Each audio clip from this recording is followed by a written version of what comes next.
के कविता ने बीआरएस के सरबराह व साबिक़ वज़ीर आला के चंद्रशेखर राव केसीआर पर शदीद तनकीद करते हुए कहा कि वो अब पहले जैसे नहीं रहे और बुहरान के वक्त अवाम के साथ खड़े नहीं होते। उन्होंने इल्ज़ाम लगाया कि केसीआर गलत लोगों के असर में आ चुके हैं, जिससे पार्टी का रास्ता बदल गया। कविता ने कौमी सियासत में केसीआर की कारकर्दगी पर सवाल उठाते हुए कहा कि उन्होंने कोई ख़ास कामयाबी हासिल नहीं की। उन्होंने केटीआर पर भी तनकीद करते हुए कहा कि कालेश्वरम प्रोजेक्ट में बदउनवानी के मामलात उठाने पर इन्हें नज़रअंदाज किया गया, जबकि जिम्मेदार अफराद को तहफ़्फ़ुज़ दिया गया। టీఆర్ఎస్ పార్టీ బలోపేతానికి పనిచేసిన వ్యక్తినే నేను కూడా. ఆనాటి కేసీఆర్ వేరు, ఇప్పటి కేసీఆర్ వేరు. ఆనాటి కేసీఆర్కి తెలంగాణలో చేనేత కార్మికులు చచ్చిపోతుంటే భిక్షాటన చేసిన కేసీఆర్ ఆనాటి కేసీఆర్. ఇయాలటి కేసీఆర్ మారిన మనిషి, మర మనిషి, మన మనిషి కాదు. ఏమైంది ఇయాలటి కేసీఆర్కి? హైడ్రాల ఇల్లు కూలిపోతుంటే అరుస్తున్నారు, అన్నా ఎక్కడున్నావు రా, వచ్చిండ్రా? రాలే. వెలుగుమట్ల ఇల్లు కూలితే వచ్చిండ్రా? రైతులకు వర్ష బీభత్సమై మొత్తం పొలాలు మునిగిపోతే వచ్చిండ్రా? చేవెళ్ళ దగ్గర బస్ యాక్సిడెంట్ అయితే వచ్చిండ్రా?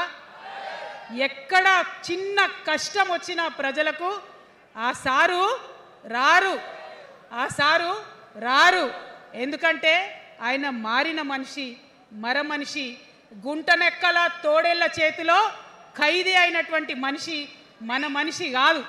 బాధతో, దుఃఖంతో, ఆవేదనతో చెప్తున్న మాట, సంతోషంతో చెప్తలేని ఈ మాట నేను.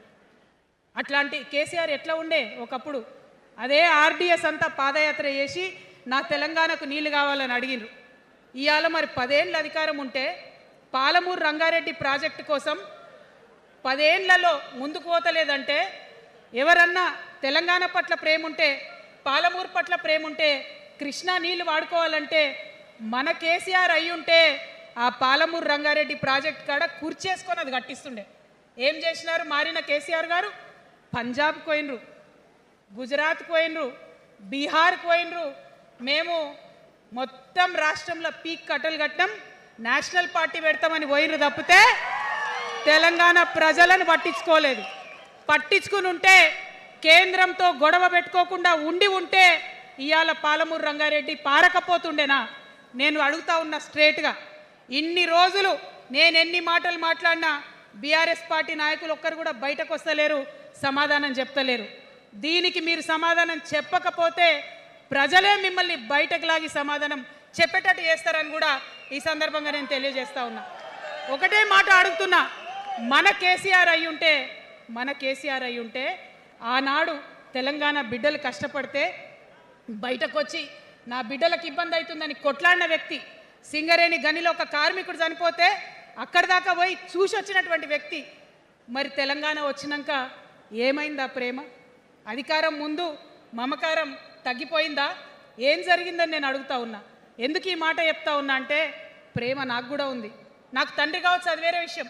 కానీ ఒక రాజకీయ నాయకుడిగా వారు ఈ మధ్య రాజకీయ పరిణితి కోల్పోయి మాట్లాడుతూ ఉన్నారు. కేటీఆర్ గారు మాట్లాడిందంటే ఓకే అనుకోవచ్చు, ఆయనకు పెద్దగా తెలియదు పాపం. కానీ కేసీఆర్ గారు అనే మాట ఏంటంటే, ప్రజలు తప్పు చేసిండ్రు. ఓకే, ఒక సెకండ్ నేను ఒప్పుకొని దాన్ని, ఒక సెకండ్ అనుకుందాం. ప్రజలు తప్పు చేస్తే నేను ఒక తల్లిగా అడుగుతున్నా, నేను నా కొడుకో మాట చెప్తా, వాడు వినలేదనుకో, కింద పడ్డాడు అనుకో, ఇడిచిపెడతానా? దగ్గర తీసుకొని మంది అనా? ఓకే, ప్రజలు తప్పు చేసిర్రు అనుకోండి, మీకు అధికారం ఇవ్వలేదు అనుకోండి, ఒక కర్కోటకుడి పాలన నడుస్తుంది అలా తెలంగాణలో. ఇబ్బంది పడుతున్నారు ప్రజలు, గోసపడుతున్నారు, ఏడుస్తున్నారు. ఇండ్లు అన్నీ ఉండి ఇండ్లు గూలగొడుతుంటే, అర్ధరాత్రి ఇంటి మీదకి వచ్చి ఇండ్లు గూలగొడుతుంటే ఆదుకోవాల్సిన అమ్మలాంటి మన పాత కేసీఆర్ ఏడి? ఎక్కడున్నాడు? ఇది మనం అడగాల్సింది. అందుకోసమే నేను ఈ నిర్ణయం తీసుకున్నది. నన్ను పార్టీలోంచి బయటకేస్తే నేను వెంటనే పార్టీ పెట్టలే. ఆనాడు కూడా చెప్పిన, నేను ఆలోచన చేస్తున్నా, మారతారేమో అని చూసిన, పదే వేచి చూసిన. ఇవాళ నన్ను పార్టీలోకి వెళ్ళి సస్పెండ్ చేసి 10 నెలలైంది. నాకు నిజంగా మంచిగానే అయింది. ఎందుకు తెలుసా? ఆనాడు ఉద్యమకారులను ఇబ్బంది పెడుతుంటే నేను ఇంకా గట్టిగా మాట్లాడాల్సింది. మాట్లాడలేదు. ఆనాడు మీకు జరిగింది, ఇవాళ నాకు జరిగింది. కొత్త ఏం లేదు.